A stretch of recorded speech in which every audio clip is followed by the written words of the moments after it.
എല്ലാ പ്രിയ പ്രേക്ഷകർക്കും നേരം വൈകുന്നേരത്തിലേക്ക് സ്വാഗതം. പ്രേക്ഷകരെ, എല്ലാവർക്കും പരിചിതമായ ഒരു ചൊല്ലുണ്ടല്ലോ, മോന്തായം വളഞ്ഞാൽ സർവവും വളയുമെന്നാണല്ലോ. ഒരു വലിയ ഭരണമാറ്റം സംസ്ഥാനത്തുണ്ടായിരിക്കുകയാണ്. നിയുക്ത മുഖ്യമന്ത്രി വി.ഡി. സതീശൻ ഇന്ന് മാധ്യമങ്ങളോട് പറഞ്ഞത് തനിക്ക് എസ്കോർട്ട് വേണ്ട എന്ന ഒരു കാര്യം പോലീസിനെ അറിയിച്ചിട്ടുണ്ട് എന്നതാണ്. പരമാവധി വാഹനങ്ങളുടെ എണ്ണം കുറച്ചായിരിക്കും താൻ യാത്ര ചെയ്യുക എന്ന് പറയുന്നു. തനിക്ക് ഏതെങ്കിലും പ്രത്യേക കാർ വേണമെന്ന് പറയില്ല. ഇപ്പോൾ ഏത് കാറാണോ അവൈലബിൾ ആയിട്ടുള്ളത് ആ കാറിലായിരിക്കും തന്റെ യാത്ര എന്നും വി.ഡി. സതീശൻ പറഞ്ഞിരിക്കുന്നു. അങ്ങനെ ഒരു നിർദ്ദേശം നൽകിയിരിക്കുന്നു. ആഡംബരത്തിനുള്ള താങ്ങ് നമ്മുടെ ഖജനാവിനില്ല എന്നതാണ് നിയുക്ത മുഖ്യമന്ത്രി പറയുന്നത്. മാത്രവുമല്ല, അദ്ദേഹം പറയുന്നു നേതൃത്വം കൊടുക്കുന്ന ആൾ മാതൃകയാകണമല്ലോ എന്നതുകൂടി പറയുന്നു. അപ്പോൾ മുഖം വളയാതിരിക്കട്ടെ, സർവവും നേരെയാകട്ടെ. നമുക്ക് അതിന് നല്ലതിനു വേണ്ടി പ്രതീക്ഷയോടെ കാത്തിരിക്കാം. നേരം വൈകുന്നേരത്തിലേക്ക് എല്ലാ പ്രേക്ഷകർക്കും സ്വാഗതം.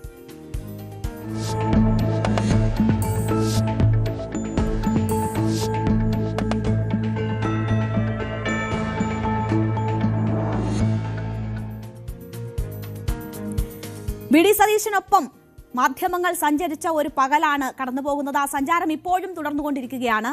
ഇന്ന് പല കൂടിക്കാഴ്ചകൾ വി.ഡി. സതീശൻ നടത്തി. പലതും വളരെ തന്ത്രപ്രധാനമായിട്ടുള്ള കൂടിക്കാഴ്ചകളായിരുന്നു. വലിയ മെസ്സേജുകൾ നൽകുന്ന കൂടിക്കാഴ്ചയായിരുന്നു. ഇപ്പോൾ ഏറ്റവും ഒടുവിൽ നമ്മൾ നോക്കുന്നത് രമേശ് ചെന്നിത്തല ഈ മന്ത്രിസഭയിൽ ഉണ്ടാകുമോ ഇല്ലയോ എന്നതാണ്. വി.ഡി. സതീശൻ മന്ത്രിസഭയിൽ രമേശ് ചെന്നിത്തല ഉണ്ടാകുമോ എന്ന ഉദ്വേഗം നിറഞ്ഞ മണിക്കൂറുകളാണ് കടന്നുപോയിരിക്കുന്നത്. കടുത്ത നിലപാടിലേക്ക് രമേശ് ചെന്നിത്തല പോകുന്നു എന്നതായിരുന്നു രാവിലെയൊക്കെ ഉണ്ടായിരുന്ന സൂചനയെങ്കിൽ വി.ഡി. സതീശൻ രമേശ് ചെന്നിത്തലയെ വീട്ടിലെത്തി കാണുന്നു. അതിനുശേഷം കേരളത്തിന്റെ ചുമതലയുള്ള AICC general secretary Deepa Das Munshi Ramesh ചെന്നിത്തലയെ വീട്ടിലെത്തി കാണുന്നു. ഇപ്പോൾ ഒരു വിധത്തിൽ അയവ് വന്നിട്ടുണ്ട് രമേശ് ചെന്നിത്തലയുടെ നിലപാടുകൾക്ക് എന്നതാണ് മനസ്സിലാകുന്നത്. ഉപാധികളുടെ അടിസ്ഥാനത്തിൽ അനുനയത്തിന് വഴങ്ങുന്നു രമേശ് ചെന്നിത്തല എന്ന വിവരങ്ങൾ വരുന്നു. AICC general secretary Deepa Das Munshi Ramesh ചെന്നിത്തലയുടെ വീട്ടിലെത്തി നടത്തിയ ചർച്ച നിർണായകമായിട്ടുണ്ട്. വി.ഡി. സതീശൻ നടത്തിയ ചർച്ച നിർണായകമായിട്ടുണ്ട്. അപ്പോൾ അതിലൊക്കെ ചില കാര്യങ്ങൾ ഉരുത്തിരിഞ്ഞിട്ടുണ്ട്. വിളിക്കാം എന്ന് പറഞ്ഞുകൊണ്ടാണ് വി.ഡി. സതീശൻ രമേശ് ചെന്നിത്തലയുടെ വീട്ടിൽ നിന്ന് മടങ്ങിയിരിക്കുന്നത്. അപ്പോൾ കാര്യങ്ങൾ ഒരു അനുനയത്തിന്റെ പാതയിലേക്ക് എത്തുന്നു എന്നതാണ് നമുക്ക് ലഭിക്കുന്ന വിവരം. ഒരു ഉപാധികളും മുന്നോട്ട് വെച്ചിട്ടില്ല എന്ന് അതേസമയം രമേശ് ചെന്നിത്തല പറയുന്നുണ്ട്.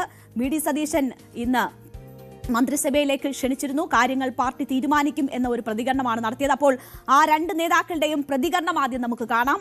അതിനുശേഷം അതിന്റെ വിശദാംശങ്ങളിലേക്ക് കടക്കാം. ഞാൻ അദ്ദേഹമായിട്ട് കൂടിക്കാഴ്ച, ഞാൻ എപ്പോഴും വരുന്ന വീടല്ലേ ഇത്. കൊച്ചിലെ തൊട്ട് ചെറുപ്പത്തിലോട്ട് എന്റെ ലീഡറാണ് അദ്ദേഹം എല്ലാ കാലത്തും. ഞങ്ങൾ കഴിഞ്ഞ പ്രാവശ്യം പ്രതിപക്ഷ നേതാവായപ്പോൾ ഞാൻ ഇവിടെ വന്ന് ഞങ്ങൾ രണ്ടുപേരും കൂടി ഒരു വാഹനത്തിലാണ് ആദ്യ നിയമസഭാ സമ്മേളനത്തിൽ പങ്കെടുക്കാൻ പോയത്. എത്രയോ വർഷമായിട്ട് ഈ വീട് ഉണ്ടാക്കിയ കാലം മുതൽ ഈ വീട്ടിൽ വരുന്ന ഒരാളാണ് ഞാൻ അദ്ദേഹത്തെ കാണുന്നത്. അത് നിങ്ങൾ ഉദ്ദേശിക്കുന്ന ആ തരത്തിലുള്ള ഒരു കാര്യങ്ങളുമില്ല. അദ്ദേഹം എൻ്റെ ജ്യേഷ്ഠ സഹോദരന് തുല്യനായ ഒരാളാണ്, എൻ്റെ നേതാവായിട്ടുള്ള ഒരാളാണ്. അദ്ദേഹത്തിൻ്റെ എല്ലാ അനുഗ്രഹവും എനിക്ക് ഈ ദൗത്യം ഏറ്റെടുക്കുമ്പോൾ ഉണ്ടാകുമെന്ന് എനിക്ക് 100% എനിക്ക് ഉറപ്പുണ്ട്. അദ്ദേഹം അത് ചെയ്ത് എനിക്ക് തന്നിട്ടുണ്ട്. അതൊക്കെ ഞങ്ങൾ പാർട്ടി ചർച്ച ചെയ്തുകൊണ്ടിരിക്കുന്ന കാര്യങ്ങളാണ്. അത് അദ്ദേഹവുമായിട്ട് തന്നെ കൂടിയാലോചിച്ച് ആ കാര്യങ്ങളിലെല്ലാം തീരുമാനമുണ്ട്. വി.ഡി. സതീശൻ മുഖ്യമന്ത്രിയായതിൽ ഞാൻ സന്തോഷിക്കുന്നു. ഹൈക്കമാൻഡിന്റെ തീരുമാനത്തെ ഞാൻ സർവാത്മന സ്വാഗതം ചെയ്യുന്നു. ഇന്ന് രാവിലെ ഗുരുവായൂരിൽ 1-ാം തീയതി ആയതുകൊണ്ട് ഗുരുവായൂർ പോയി ഞാൻ തൊഴുതിട്ട് പത്രക്കാരെ കണ്ടപ്പോൾ ഞാനിത് പറഞ്ഞതാണ്. അദ്ദേഹം ഇവിടെ പറഞ്ഞു, വളരെയേറെ വ്യക്തിപരമായ ബന്ധങ്ങളുള്ളവരാണ് ഞങ്ങളെല്ലാവരും. തീർച്ചയായിട്ടും കഴിഞ്ഞ 10 വർഷത്തെ LDF ഭരണത്തിൽ നിന്നുള്ള കേരളത്തെ മോചിപ്പിക്കാനുള്ള ദൗത്യം അദ്ദേഹത്തിനാണ് പാർട്ടി ഹൈക്കമാൻഡ് ഏൽപ്പിച്ചിട്ടുള്ളത്. അത് പാർട്ടി പ്രവർത്തകരും ഞങ്ങൾ എല്ലാവരും കൂടി ചേർന്ന് നിറവേറ്റും എന്നാണ് എനിക്ക് പറയാനുള്ളത്. പാർട്ടി തീരുമാനിക്കേണ്ട കാര്യം.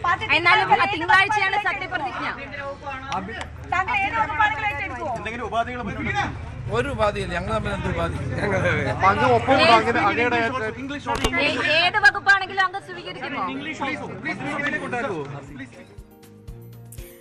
ഒഴിവാക്കേണ്ടുന്ന ചോദ്യങ്ങൾ ഒഴിവാക്കിക്കൊണ്ട് വളരെ ശ്രദ്ധാപൂർവമാണ് രമേശ് ചെന്നിത്തല മാധ്യമങ്ങളോട് ആ സമയത്ത് സംസാരിച്ചത്. അതിനുശേഷമാണ് ദീപാദാസ് മുൻഷിയുമായുള്ള കൂടിക്കാഴ്ച നടന്നത്. ആഭ്യന്തര വകുപ്പ് കിട്ടണമെന്ന നിലപാടിലാണ് രമേശ് ചെന്നിത്തല എന്നതാണ് നമ്മൾ മനസ്സിലാക്കുന്നത്. മുഖ്യമന്ത്രി സ്ഥാനത്തേക്ക് ഇഞ്ചോടിഞ്ച് പോരാട്ടത്തിലായിരുന്നു രമേശ് ചെന്നിത്തല. അതിനുശേഷം അപമാനിതനായി തുടരില്ല എന്ന ഒരു നിലപാടിലായിരുന്നു രമേശ് ചെന്നിത്തല. ആ രമേശ് ചെന്നിത്തല ഇപ്പോൾ ഒരു പ്രധാനപ്പെട്ട ആഭ്യന്തര വകുപ്പ്, അതിനോടൊപ്പം തന്നെ മറ്റേതെങ്കിലും വകുപ്പുകൾ കൂടി അദ്ദേഹം ചോദിക്കുന്നുണ്ട് എന്ന് മനസ്സിലാക്കുന്നു. അങ്ങനെ ആ പ്രധാനപ്പെട്ട വകുപ്പ് സ്വീകരിച്ചുകൊണ്ട് മന്ത്രിസഭയിലേക്ക് വരാനുള്ള തരത്തിൽ ആലോചനകൾ നടക്കുന്നു എന്നതാണ് മനസ്സിലാക്കുന്നത്. നമ്മൾ ഇപ്പോൾ കാണുന്ന ദൃശ്യം UDF യോഗം പൂർത്തിയായിരിക്കുന്നു. അതിനുശേഷം മാധ്യമങ്ങൾക്ക് മുന്നിലേക്ക് UDF കൺവീനർ ഉൾപ്പെടെ എത്തുന്നതാണ് നമ്മൾ ദൃശ്യങ്ങൾ കാണുന്നത്. അല്പസമയത്തിനകം ബ്രീഫിംഗ് ഉണ്ടാകും എന്ന് പ്രതീക്ഷിക്കുന്നു. ആദ്യ ഫലം വന്നതിന് ശേഷമുള്ള യോഗമാണ് ഇപ്പോൾ പൂർത്തിയായിരിക്കുന്നത്. മന്ത്രിസഭാ രൂപീകരണം അതൊക്കെ പ്രധാന ചർച്ചയായ യോഗം കഴിഞ്ഞതിന് ശേഷം UDF കൺവീനർ ഉൾപ്പെടെ വന്നിരിക്കുന്നു. അല്പസമയത്തിനകം മാധ്യമങ്ങളെ കാണുമെന്ന് പ്രതീക്ഷിക്കുന്നു.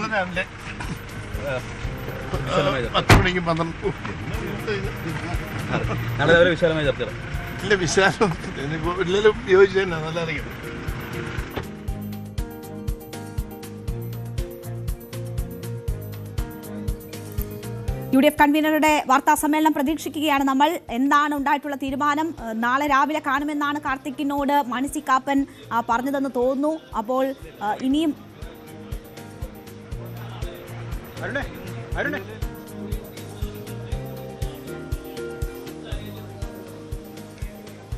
ഓഡിയോയിൽ എന്തോ പ്രശ്നമുണ്ട്.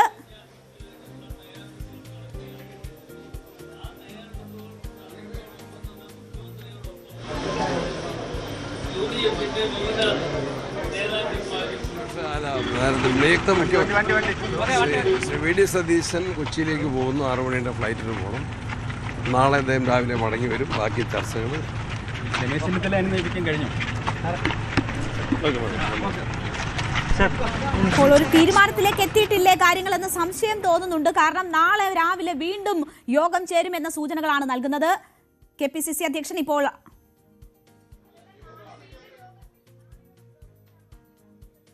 എല്ലാ കാര്യങ്ങളും പുറത്തു വരും.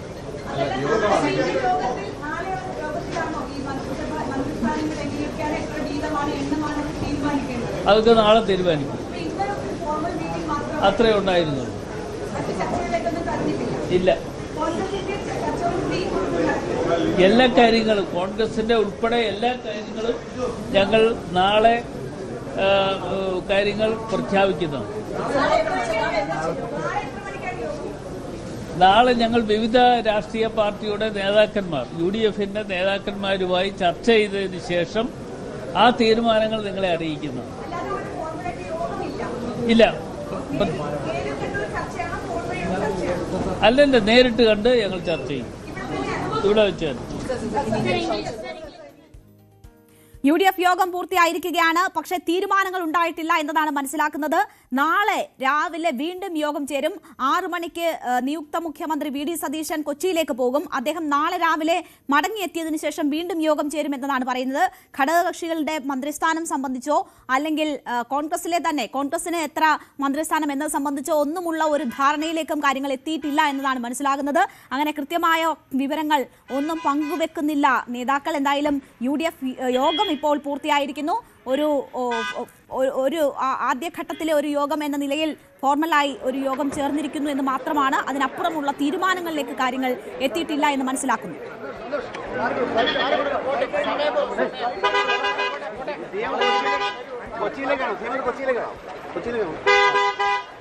ഇപ്പോൾ UDF യോഗം കഴിഞ്ഞ് നേതാക്കൾ തിരിച്ചു പോവുകയാണ്. KPCC അധ്യക്ഷൻ നാളെ രാവിലെ വീണ്ടും യോഗം ചേരും. വി ഡി സതീശൻ 6 മണിക്ക് കൊച്ചിയിലേക്ക് പോകുന്നു. അതുകൊണ്ട് വേഗത്തിൽ യോഗം അവസാനിപ്പിച്ചിരിക്കുന്നു എന്ന് മനസ്സിലാക്കുന്നു. ഇപ്പോൾ വി ഡി സതീശൻ അവിടെ നിന്ന് മടങ്ങുന്നതിന്റെ ദൃശ്യങ്ങളാണ് നമ്മൾ കാണുന്നത്. UDF യോഗം പൂർത്തിയായിരിക്കുന്നു. നാളെ വീണ്ടും യോഗം ചേരാനാണ് തീരുമാനം. അപ്പോൾ തീരുമാനങ്ങൾ നാളെയാണ് ഇനി പ്രതീക്ഷിക്കപ്പെടുന്നത്. മന്ത്രിമാരെ നാളെ പ്രഖ്യാപിക്കും എന്നതാണ് മനസ്സിലാക്കുന്നത്. സത്യപ്രതിജ്ഞ ഒന്നിച്ച് തന്നെ നടത്താനുള്ള ഒരു തീരുമാനം ഇപ്പോഴത്തെ യോഗ യോഗത്തിൽ ഉണ്ടായിട്ടുണ്ട്. അപ്പോൾ 21 പേരെ സംബന്ധിച്ചുമുള്ള തീരുമാനം നാളെ തന്നെ ഉണ്ടാകുമെന്നതാണ് പ്രതീക്ഷിക്കുന്നത്. കോൺഗ്രസിന്റെ മന്ത്രിമാരുടെ കാര്യത്തിലോ അല്ലെങ്കിൽ മറ്റ് ഘടകകക്ഷികളുടെ എത്ര മന്ത്രിസ്ഥാനം എന്ന കാര്യത്തിലോ ഒന്നും ഇന്ന് തീരുമാനം ഉണ്ടായിട്ടില്ല. അപ്പോൾ ആ സസ്പെൻസ് തുടരുകയാണ്. നാളെ യോഗം ചേർന്നായിരിക്കും സുപ്രധാന തീരുമാനങ്ങൾ എടുക്കുക. ഇന്നത്തെ യോഗം വളരെ വേഗം തന്നെ അവസാനിപ്പിച്ചിരിക്കുന്നു. നാളെ വീണ്ടും യോഗം ചേർന്ന് തീരുമാനങ്ങൾ എടുക്കും. രമേശ് ചെന്നിത്തല മാധ്യമങ്ങളോട്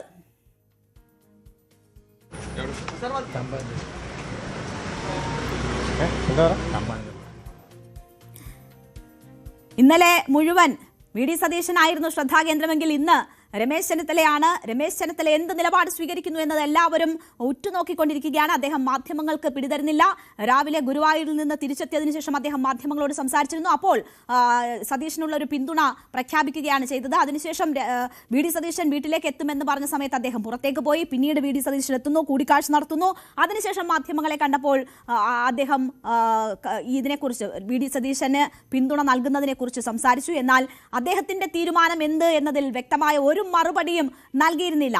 ഇപ്പോൾ നമുക്കൊപ്പം വി ആർ കാർത്തിക് ചേരുകയാണ്. കാർത്തിക്, 2 വിവരങ്ങളാണ് അറിയേണ്ടത്. ഒന്ന്, UDF യോഗം ചേർന്നു, അത് വളരെ പെട്ടെന്ന് അവസാനിച്ചിരിക്കുന്നു. വലിയ തീരുമാനങ്ങളിലേക്കൊന്നും കാര്യങ്ങൾ നീണ്ടിട്ടില്ല. നാളെ വീണ്ടും യോഗം ചേരാനാണ് തീരുമാനിച്ചിരിക്കുന്നത്. രമേശ് ചെന്നിത്തലയുടെ കാര്യത്തിൽ എന്താണ് തീരുമാനം? അനുനയിക്കപ്പെട്ടോ രമേശ് ചെന്നിത്തല? ഇതും വ്യക്തമായിട്ടില്ല. എന്തൊക്കെയാണ് നമുക്ക് ലഭിക്കുന്ന സൂചനകൾ?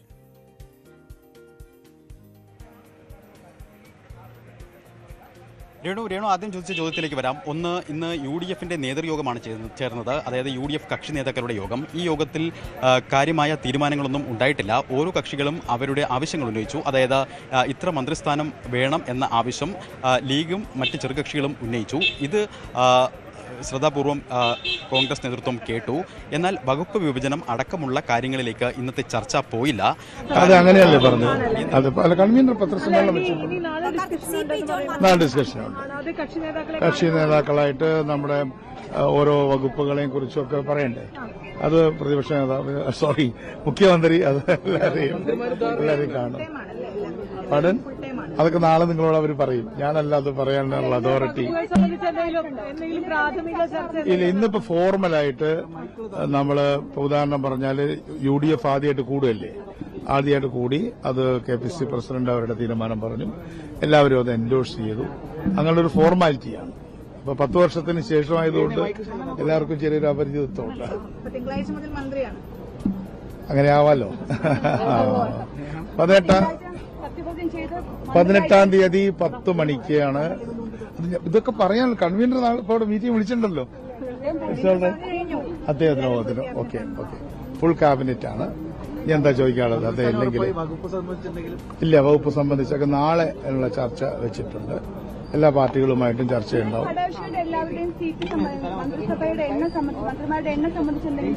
ഇന്നിപ്പോ അതിനെക്കുറിച്ചുള്ള ചർച്ചയില്ല. നാളെ കാലത്ത് 10 മണിക്ക് ആ ചർച്ച ആരംഭിച്ചാൽ ഒരു 4-5 മണിക്കൂർ കൊണ്ട് നിങ്ങൾക്ക് വൈകുന്നേരം തന്നെ ആ വിവരങ്ങൾ കിട്ടും. ഈ സമയമാകുമ്പോൾ കിട്ടും. Okay, right. CP ജോൺ മാധ്യമങ്ങളെ കാണുകയായിരുന്നു. നാളെ ഇതേ സമയമാകുമ്പോൾ എത്ര മന്ത്രിസ്ഥാനം വീതം ഘടകകക്ഷികൾക്ക്, ഒപ്പം തന്നെ ഏതൊക്കെ വകുപ്പ് എന്ന കാര്യത്തിൽ കൃത്യമായ ധാരണ മാധ്യമങ്ങൾക്ക് ലഭിക്കും എന്നതാണ് അദ്ദേഹം പറഞ്ഞത്. ഇന്നത്തേതൊരു ഫോർമലായിട്ടുള്ള ഒരു മീറ്റിംഗ് മാത്രമായിരുന്നു എന്ന് പറയുന്നു. കാർത്തിക്, തുടർന്നോളൂ.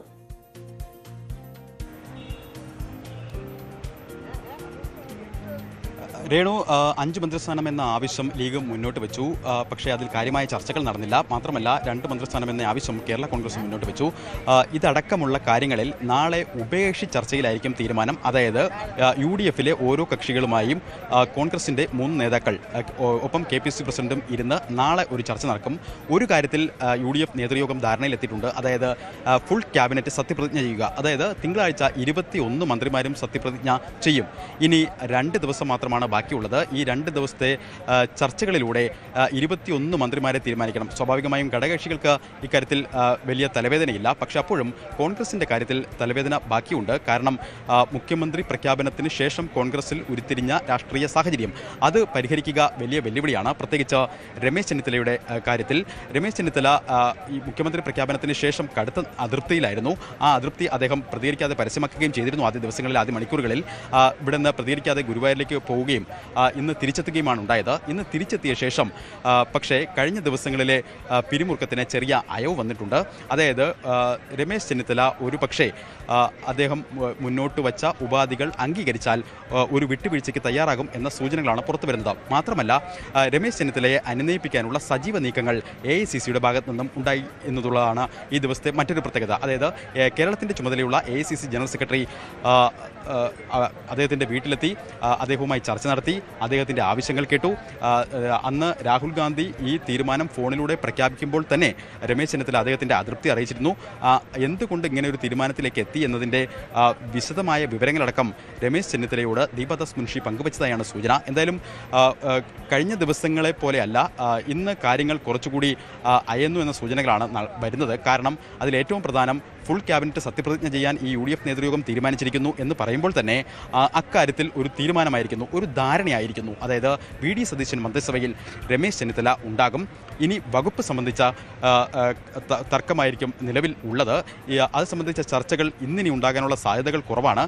കാരണം VD സതീശൻ കൊച്ചിയിലേക്ക് മടങ്ങി. മാത്രമല്ല VD സതീശൻ ഇന്ന് അദ്ദേഹത്തെ വീട്ടിലെത്തി കണ്ട് എൻ്റെ മന്ത്രിസഭയിൽ താങ്കളും ഉണ്ടാകണം എന്ന അഭിപ്രായം അദ്ദേഹത്തോട് തന്നെ പങ്കുവെക്കുകയും ചെയ്തിരുന്നു. പക്ഷേ വകുപ്പ് വിഭജനം അടക്കമുള്ള കാര്യങ്ങളിൽ കൂടുതൽ ചർച്ചകളൊന്നും നടന്നില്ല. KC വേണുഗോപാൽ ഇന്ന് രാത്രി തിരുവനന്തപുരത്തെത്തും. നാളെ അദ്ദേഹവും ഉണ്ടാകും. അദ്ദേഹത്തിൻ്റെയും KPC അധ്യക്ഷൻ്റെയും സാന്നിധ്യത്തിൽ ഒരു ചർച്ച നടക്കും. ആ ചർച്ചയിലായിരിക്കും ആവശ്യം രമേശ് ചെന്നിത്തല ഈ മണിക്കൂറിൽ ഇപ്പോൾ രമേശ് ചെന്നിത്തല എന്തായാലും മന്ത്രിസഭയിൽ ഉണ്ടാകും എന്നത് ഉറപ്പിക്കാൻ കഴിയുന്ന ഒരു സാഹചര്യം ഉണ്ടോ?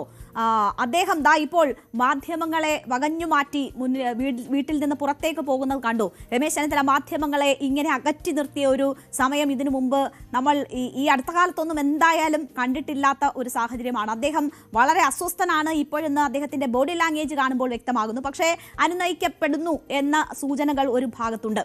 ആഭ്യന്തരം എന്നത് മാത്രമാകുമോ അദ്ദേഹത്തിന്റെ ചോയ്സ്? ആഭ്യന്തര വകുപ്പ് കിട്ടിയാൽ രമേശ് ചെന്നിത്തല മന്ത്രിസഭയിൽ ഉണ്ടാകുമോ?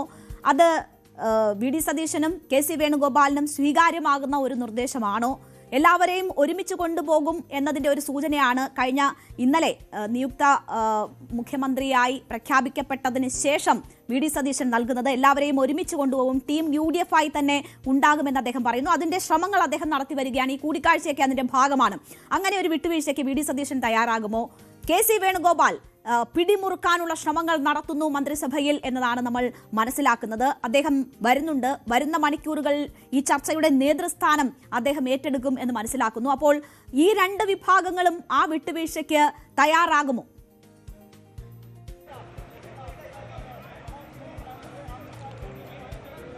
അതിൽ പല ഘടകങ്ങളുണ്ട് രേണു. ഒന്ന്, KC വേണുഗോപാൽ പക്ഷം കടുത്ത അതൃപ്തിയിലാണ്. മുഖ്യമന്ത്രി പദം കപ്പിനും ചുണ്ടിനുമിടയിൽ നഷ്ടപ്പെട്ടതിന് പിന്നാലെ കടുത്ത നിലപാടിലാണ് KC വിഭാഗം ഉള്ളത്. സ്വാഭാവികമായും KC വേണുഗോപാൽ ഇന്ന് രാത്രി എത്തി സംസ്ഥാന മന്ത്രിസഭാ രൂപീകരണത്തിന്റെ ഞാൻ ഒന്നുകൂടി ഇടപെടുകയാണ്. ഇപ്പോൾ കുഞ്ഞാലിക്കുട്ടി മാധ്യമങ്ങളെ കാണുന്നു UDF യോഗത്തിന് ശേഷം. ഇന്ന് നിയുക്ത മുഖ്യമന്ത്രി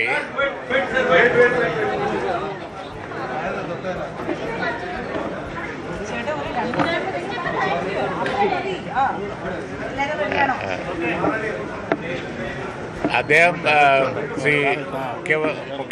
നിയുക്ത മുഖ്യമന്ത്രി VD സതീശൻ ഇപ്പോൾ എറണാകുളത്തേക്ക് പോയി അദ്ദേഹത്തിൻ്റെ പ്രോഗ്രാമൊക്കെ ആയിട്ട് എല്ലാ UDF നേതാക്കളും വന്നുകൊണ്ടിരിക്കുകയാണ്. ഞങ്ങളുടെ പ്രസിഡന്റ് തങ്ങൾ, സെയ്ദ് സാദിഖ് അലി ശിഹാബ് തങ്ങൾ, അതുപോലെ നേതാക്കളൊക്കെ ഇന്ന് രാത്രി എത്തും. അപ്പോൾ ഇന്ന് ഔദ്യോഗികമായ തീരുമാനങ്ങളൊന്നും ഇല്ല. അതൊക്കെ എല്ലാ കാര്യങ്ങളും നാളെ വീണ്ടും തുടർച്ചയായി ചർച്ച ചെയ്തതിന് ശേഷമേ ഉള്ളൂ. നിങ്ങൾ എന്താ സംഭവിച്ചത് എന്നുള്ളത് പിന്നെ ഇനി ഇങ്ങനെ വിഷമിച്ചിരിക്കേണ്ട എന്നുള്ളവർക്ക് ആ ഷെഡ്യൂൾ പറഞ്ഞു എന്ന് മാത്രമേ ഉള്ളൂ. നാളെ ഡിസ്കഷൻ കണ്ടിന്യൂ. അതാ പറഞ്ഞത്, ഇന്ന് പിന്നെ ഞങ്ങളൊന്ന് കൂടി പിരിഞ്ഞു, അത്രയേ ഉള്ളൂ. പിന്നെ ചർച്ച നാളെ തുടരും.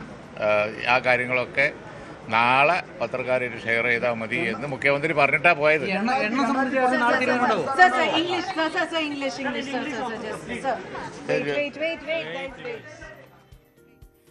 അപ്പോ മാധ്യമങ്ങളെ കാണുകയായിരുന്നു പി കെ കുഞ്ഞാലിക്കുട്ടി. ഫോർമലായിട്ടുള്ള ഒരു മീറ്റിംഗ് മാത്രമാണ് നടന്നത്. മറ്റു കാര്യങ്ങളൊക്കെ നാളെയാണ് തീരുമാനിക്കുക. സാദിഖ് അലി തങ്ങൾ ഉൾപ്പെടെയുള്ളവർ ഇന്ന് രാത്രിയോടുകൂടി എത്തും. നാളെ അപ്പോൾ ഒരു മാരത്തൺ ചർച്ച തന്നെ ഇതുമായി ബന്ധപ്പെട്ടുണ്ടാകും. കാരണം അധികം സമയമില്ല. 21 മന്ത്രിമാരും മുഖ്യമന്ത്രിക്കൊപ്പം 20 മന്ത്രിമാരും മുഖ്യമന്ത്രിക്കൊപ്പം തന്നെ സത്യപ്രതിജ്ഞ ചെയ്യണമെന്ന ഒരു തീരുമാനം എടുത്തിട്ടുണ്ട്. അത് ഈ ചർച്ചകൾ നീണ്ടുപോകാതിരിക്കാനുള്ള ഒരു ധാരണയാണ് എന്നതാണ് മനസ്സിലാക്കുന്നത്.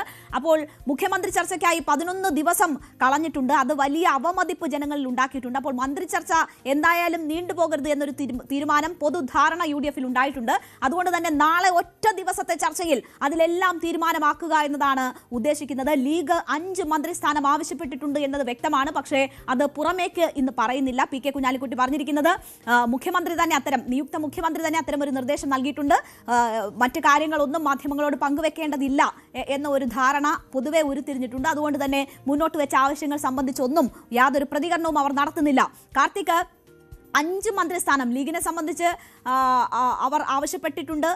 നേരത്തെ ഒരു കാര്യങ്ങളിലും ലീഗ് കടുംപിടുത്തം പിടിക്കില്ല എന്നത് നേതാക്കൾ വ്യക്തമാക്കിയിരുന്നതാണ്, പല ഘട്ടങ്ങളിലും വ്യക്തമാക്കിയിരുന്നതാണ്. പക്ഷേ ഇപ്പോൾ അവർ സ്വാഭാവികമായും അവരുടെ ചരിത്രത്തിലെ ഏറ്റവും വലിയ സ്ട്രൈക്ക് റേറ്റോടുകൂടി ഉള്ള വിജയം സ്വന്തമാക്കിയ തെരഞ്ഞെടുപ്പാണ്. അവർ 5 മന്ത്രിസ്ഥാനത്തിനുള്ള അവകാശവാദം മുന്നോട്ട് വെച്ചിരിക്കുന്നു. അതിൽ കടുംപിടുത്തം ഉണ്ടാകുമോ? കടുംപിടുത്തത്തിന് ലീഗ് തയ്യാറാകുമോ? എന്താണ് ലഭിക്കുന്ന സൂചന? ഒപ്പം നേരത്തെ പറഞ്ഞു വന്ന രമേശ് ചെന്നിത്തലയെ അനുനയിപ്പിക്കാനുള്ള നീക്കങ്ങൾ, ആഭ്യന്തര മന്ത്രിസ്ഥാനം, അതുമായി ബന്ധപ്പെട്ട വിവരങ്ങൾ കൂടി.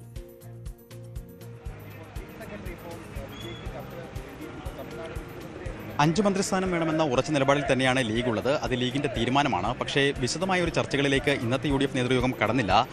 നാളെയാണ് അത് സംബന്ധിച്ച വെല്ലുവിളിയുള്ളത്. ഉഭയകക്ഷി ചർച്ചയിൽ ലീഗ് ഈ ആവശ്യം ശക്തമായി മുന്നോട്ട് വയ്ക്കും. അതിൽ കോൺഗ്രസിൻ്റെ നിലപാടെന്ത് എന്നതും നിർണായകമാണ്. കാരണം കോൺഗ്രസിൽ 2 അഭിപ്രായമുണ്ട്. ഒന്ന്, 4 മന്ത്രിസ്ഥാനവും ഒരു ഡെപ്യൂട്ടി സ്പീക്കർ പദവിയും ലീഗിന് നൽകണം എന്നതും, ലീഗിന് 5 മന്ത്രിസ്ഥാനം ലീഗിന് അവകാശപ്പെട്ടതാണ് എന്നതും. അങ്ങനെ 2 അഭിപ്രായം കോൺഗ്രസിൽ ഉണ്ട്. ഇത് സംബന്ധിച്ച വിശദമായ ചർച്ചകളിലേക്ക് ഇന്ന് കടന്നില്ല. എന്തായാലും ലീഗിൻ്റെ കാര്യത്തിൽ വലിയൊരു കടുംപിടുത്തത്തിലേക്ക് കോൺഗ്രസ് പോകില്ല. ലീഗ് 5 മന്ത്രിസ്ഥാനം ആവശ്യപ്പെട്ടാൽ, പ്രത്യേകിച്ച് നാളെ ഒരു ദിവസം മാത്രമാണ് ബാക്കി, മറ്റന്നാൾ സത്യപ്രതിജ്ഞ സംബന്ധിച്ച ഒരുക്കങ്ങളും കാര്യങ്ങളിലേക്ക് പോകേണ്ടതുണ്ട്. അതിനു മുമ്പ് തീരുമാനങ്ങൾ അനൗദ്യോഗികമായെങ്കിലും കൈക്കൊള്ളേണ്ടതുണ്ട്. അതുകൊണ്ട് തന്നെ ഒരു വിട്ടുവീഴ്ചയ്ക്ക് കോൺഗ്രസ് തയ്യാറായിരിക്കും. 5 മന്ത്രിസ്ഥാനം തന്നെ ലീഗിന് നേരത്തെ ഉണ്ടായിരുന്നതുപോലെ, അതായത് ഉമ്മൻചാണ്ടി മന്ത്രിസഭയിൽ ഉണ്ടായിരുന്നതുപോലെ അനുവദിക്കാൻ തന്നെയാണ് എല്ലാ സാധ്യതയും. മറിച്ചുള്ള സാധ്യതകൾ ഈ ഘട്ടത്തിൽ വിദൂരമാണ് എന്ന് പറയാം. 2, രമേശ് ചെന്നിത്തലയുമായി ബന്ധപ്പെട്ട കാര്യങ്ങളാണ്. രമേശ് ചെന്നിത്തല ശക്തമായ നിലപാടിൽ തന്നെയാണ് ഇപ്പോഴും ഉള്ളത്. അദ്ദേഹം ആഭ്യന്തര വകുപ്പിൽ കുറഞ്ഞൊരു വിട്ടുവീഴ്ചയ്ക്കില്ല. അദ്ദേഹത്തിൻ്റെ ക്യാമ്പ് അങ്ങനെ ഒരു പൊതുവികാരത്തിലാണ് എത്തിച്ചേർന്നിട്ടുള്ളത്. പക്ഷേ ഒരു പ്രധാനപ്പെട്ട പ്രശ്നം, മുഖ്യമന്ത്രിക്കൊപ്പം ഒരു ആഭ്യന്തരമന്ത്രി കൂടി വരുമ്പോൾ അത് 2 പവർ സെൻറ്റർ, 2 അധികാര കേന്ദ്രങ്ങൾ ഉണ്ടാകുന്നു എന്ന പ്രതീതി ഉണ്ടാക്കും. അതിനോട് VD സതീശൻ ക്യാമ്പിന് താല്പര്യമില്ല. അതുകൊണ്ട് തന്നെ പരമാവധി പിടിച്ചു നിൽക്കുക, ഹോം എന്ന, അതായത് ആഭ്യന്തര വകുപ്പ് എന്ന അദ്ദേഹത്തിൻ്റെ ആവശ്യത്തോട് പരമാവധി ചർച്ചകളിലൂടെ അദ്ദേഹത്തെ ധനകാര്യ വകുപ്പ് ഉൾപ്പെടെയുള്ള കാര്യങ്ങളിൽ അദ്ദേഹത്തെ അനുനയിപ്പിച്ചെത്തിക്കുക എന്ന ഫോർമുല 1. മറിച്ച് AICC അടക്കം സമ്മർദ്ദം ശക്തമാക്കുകയാണെങ്കിൽ VD സതീശൻ ആഭ്യന്തര വകുപ്പ് വിട്ടുകൊടുത്തുകൊണ്ടുള്ള ഒരു ഒത്തുതീർപ്പിന് തയ്യാറാകും. ഇന്ന് അതിൻ്റെ ചില സൂചനകൾ കണ്ടു തുടങ്ങി. അതാണ് AICC നേതൃത്വം നേരിട്ട് രമേശ് ചെന്നിത്തലയുമായി ചർച്ച നടത്തുന്നത്. ഈ ചർച്ചയിൽ അദ്ദേഹത്തിൻ്റെ ആവശ്യങ്ങൾ മുന്നോട്ട് വെച്ചു. അല്പസമയത്തിനകം തന്നെ KC വേണുഗോപാൽ തിരുവനന്തപുരത്തെത്തും. ഇന്ന് രാത്രി ഒരുപക്ഷെ KC വേണുഗോപാൽ രമേശ് ചെന്നിത്തലയുമായി കൂടിക്കാഴ്ച നടത്തും. ആ കൂടിക്കാഴ്ചയിൽ അദ്ദേഹത്തിൻ്റെ ആവശ്യങ്ങൾ ശക്തമായി മുന്നോട്ട് വയ്ക്കും. നാളെ VD സതീശന് മുന്നിലുള്ള പ്രധാന വെല്ലുവിളികളിൽ ഒന്ന്, KC പക്ഷം ഈ മുഖ്യമന്ത്രി തീരുമാനത്തിന് ശേഷം കടുത്ത അതൃപ്തിയിലാണ്. സ്വാഭാവികമായും മന്ത്രിസഭാ രൂപീകരണത്തിൽ എത്ര മന്ത്രിസ്ഥാനം, അതായത് KC പക്ഷത്ത് നിൽക്കുന്ന എത്ര പേരെ മന്ത്രിസഭയിൽ ഉൾപ്പെടുത്തണം എന്ന ആവശ്യമുന്നയിക്കും എന്നത് പ്രധാനമാണ്. ആ നീക്കം അവർ ആരംഭിച്ചു കഴിഞ്ഞു. 6 മുതൽ 8 മന്ത്രിമാർ വരെ KC പക്ഷത്ത് നിന്ന് ഉണ്ടാകും എന്നാണ് കോൺഗ്രസ് ക്യാമ്പിനുള്ളിൽ KC ആരാധകരുടെ അടക്കം പറച്ചിൽ ഇതിനോടകം തന്നെ തുടങ്ങിക്കഴിഞ്ഞു. അത്തരം ഒരു ആവശ്യം അവർ മുന്നോട്ട് വെച്ചാൽ എന്തുപാധിയാകും അതിൽ സ്വീകരിക്കുക എന്നത് നിർണായകമാണ്. മറ്റൊന്ന്, രമേശ് ചെന്നിത്തല ആഭ്യന്തര വകുപ്പിനൊപ്പം മറ്റ് ചില ഉപാധികൾ കൂടി മുന്നോട്ട് വെച്ചിട്ടുണ്ട്. അതിൽ ഉടനടി തീരുമാനം വേണ്ട ഒന്ന്, തൻ്റെ ഒപ്പമുള്ള MLA മാരിൽ ഒരാളെ മന്ത്രിയാക്കണമെന്നൊരു ആവശ്യം അദ്ദേഹം അടുത്ത വൃത്തങ്ങളോട് അദ്ദേഹത്തെ ഇന്ന് ചർച്ചയ്ക്ക് അദ്ദേഹത്തിൻ്റെ അടുത്തെത്തിയ വൃത്തങ്ങളോട് അദ്ദേഹം പങ്കുവച്ചതായാണ് സൂചന. അങ്ങനെയെങ്കിൽ അതിൽ തീരുമാനം എന്ത്? അത് നിർണായകമാണ്. സ്വാഭാവികമായും അതിനുള്ള സാധ്യത വിദൂരമാണ്. പക്ഷേ അതിനൊരു പരിഹാര ഫോർമുല കണ്ടെത്താനുള്ള സജീവ ശ്രമങ്ങളിലാണ് KPCC അധ്യക്ഷനടക്കമുള്ള നേതാക്കൾ ഇപ്പോൾ. എന്തായാലും KPCC അധ്യക്ഷ സ്ഥാനം ഉൾപ്പെടെ ഉള്ള ആവശ്യങ്ങളിൽ കൂടി രമേശ് ചെന്നിത്തല വെക്കുന്നുണ്ട് എന്ന സൂചനകൾ വരുന്നുണ്ട്. മറ്റൊരു കാര്യം നോക്കൂ, ഇപ്പോൾ ഈ തെരഞ്ഞെടുപ്പ് ഫലം വന്നതിന് ഉടൻ തന്നെ VD സതീശനെ മുഖ്യമന്ത്രിയായി നിശ്ചയിക്കുകയായിരുന്നെങ്കിൽ VD സതീശന്റെ ഗ്രാഫ് ഇത്രമാത്രം ഉയരുമോ എന്ന് നമ്മൾ സംശയിക്കേണ്ടുന്ന ഒരു സാഹചര്യമാണ് ഉള്ളത്. 10 ദിവസം എന്ന് പറയുന്നത് VD സതീശന്റെ ഗ്രാഫ് കുത്തനെ ഉയർത്തിയ ദിവസങ്ങളായിരുന്നു. അതേസമയം ഗ്രാഫ് ഇടിഞ്ഞ ഒരു വ്യക്തിയാണ് KC വേണുഗോപാൽ. അദ്ദേഹം ഒരു അധികാരമോഹിയാണോ എന്ന തരത്തിലുള്ള ചർച്ചകൾ വളരെ സജീവമായി. അതൊരു വിദ്വേഷ പ്രചരണത്തിന്റെ വക്ക് വരെ എത്തി, അല്ലെങ്കിൽ വിദ്വേഷ പ്രചരണത്തിലേക്ക് വരെ നീങ്ങുന്ന ഘട്ടമാണ് നമ്മൾ കണ്ടത്. അങ്ങനെ ഒരു സാഹചര്യത്തിൽ ഇനിയും ഈ മന്ത്രിസ്ഥാനങ്ങൾക്കായുള്ള വലിയ പിടിവലി KC വേണുഗോപാൽ നടത്തുമോ? അതിനുവേണ്ടിയുള്ള അധികാര പ്രയോഗം നടത്തുമോ? അങ്ങനെ ചർച്ചകൾ നീണ്ടുപോകുന്ന ഒരു സാഹചര്യം ഉണ്ടാക്കുമോ? അതിനുള്ള സാധ്യതകൾ ഉണ്ടോ? അതോ മുഖ്യമന്ത്രി സ്ഥാനം നഷ്ടപ്പെട്ട ആ വികാരം ഉൾക്കൊണ്ട് ഹൈക്കമാൻഡ് കൂടി കൂടുതൽ ഇടപെടലും സമ്മർദ്ദവും ചെലുത്താനാണോ സാധ്യത?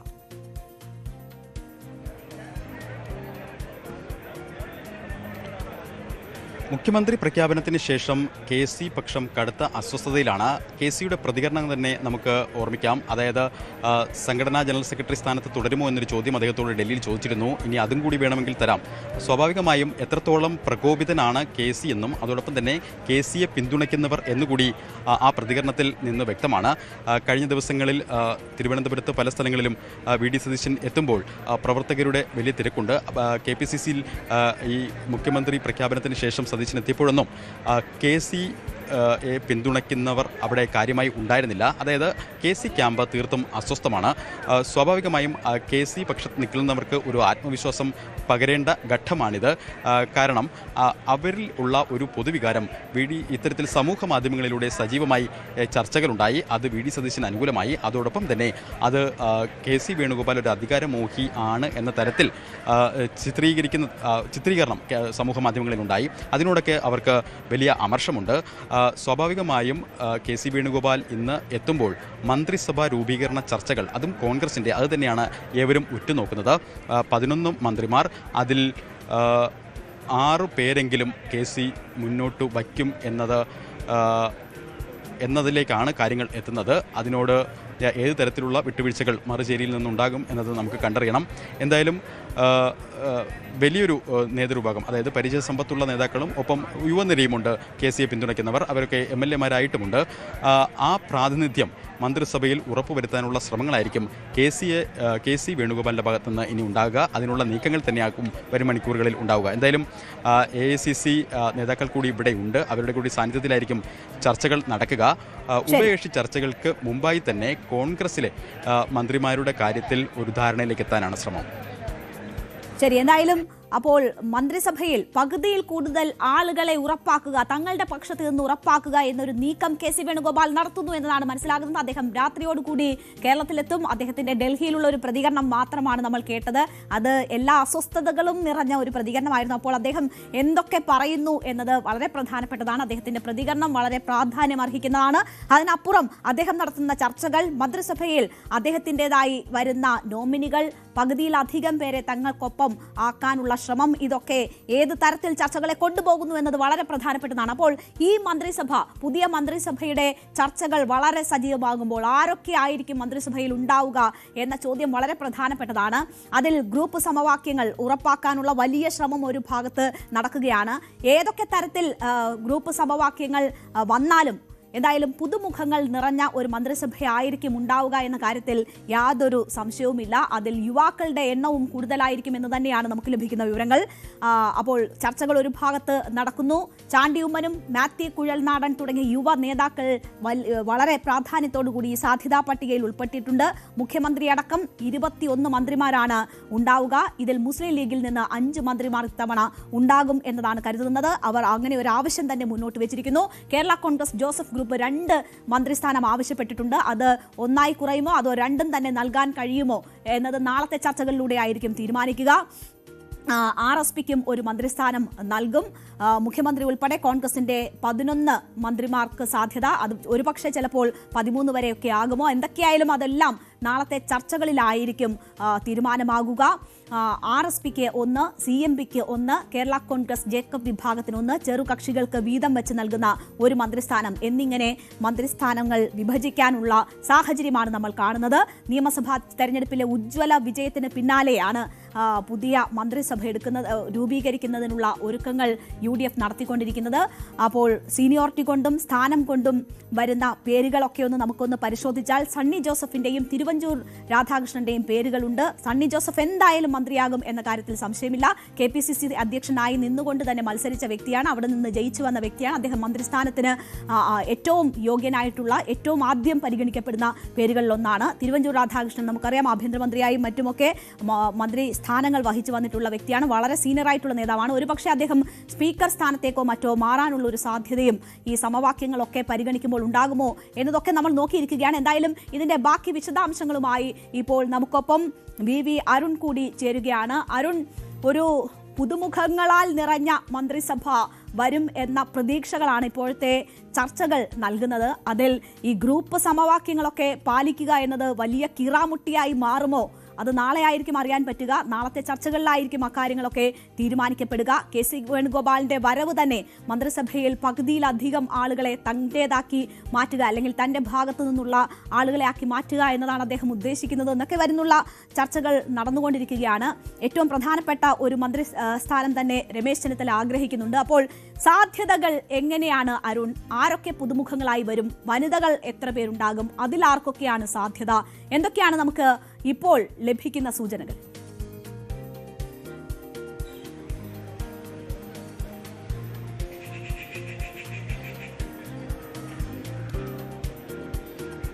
ലഡുക, പുതുമുഖങ്ങളും അതുപോലെ തന്നെ പരിചയസമ്പന്നരും ഉൾപ്പെട്ട നിരയാകുമെന്ന് ഉറപ്പാണ്.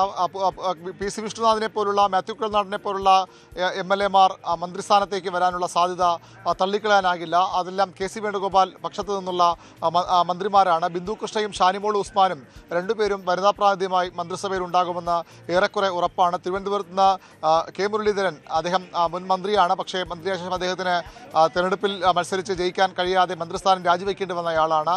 M വിൻസെന്റ് 3ാം തവണ MLA ആയ ആളാണ്. വലിയ ഭൂരിപക്ഷത്തോട് വിജയിച്ച ആളാണ്. ഈ K മുരളീധരനും അതുപോലെ തന്നെ വിൻസെന്റും VD സതീശനെ അനുകൂലിക്കുന്നവരുമാണ്. അതുകൊണ്ട് തന്നെ തിരുവനന്തപുരത്ത് നിന്ന് അവർ രണ്ടുപേരും മന്ത്രിസഭയിൽ ഉണ്ടാകുമെന്ന് ഏറെക്കുറെ ഉറപ്പാണ്. കൊല്ലത്ത് നിന്ന് ബിന്ദു കൃഷ്ണ മന്ത്രിസഭയിൽ ഉണ്ടാകാൻ തന്നെയാണ് സാധ്യത കൂടുതൽ. സാമുദായിക പരിഗണനയും ബിന്ദു കൃഷ്ണയ്ക്ക് അനുകൂലമാകും. M ലിജു ആലപ്പുഴയിൽ നിന്ന് മന്ത്രിയാകാൻ സാധ്യതയുള്ള ഒരു പേരാണ്. നേരത്തെ സൂചിപ്പിച്ച പോലെ ചാണ്ടി ഉമ്മൻ മന്ത്രിസഭയിൽ എത്തുമെന്ന് ഏറെക്കുറെ ഉറപ്പിക്കാം. മറ്റ് ജില്ലകളിൽ നിന്നും പ്രധാനപ്പെട്ട ഗ്രൂപ്പുകളുടെ കണക്കനുസരിച്ച് കൂടിയാകും, ഗ്രൂപ്പുകളുടെ വിഭജനത്തിൻ്റെ അടിസ്ഥാനത്തിൽ കൂടിയാകും മന്ത്രിസഭാ രൂപീകരണത്തിലേക്ക് കടക്കുക.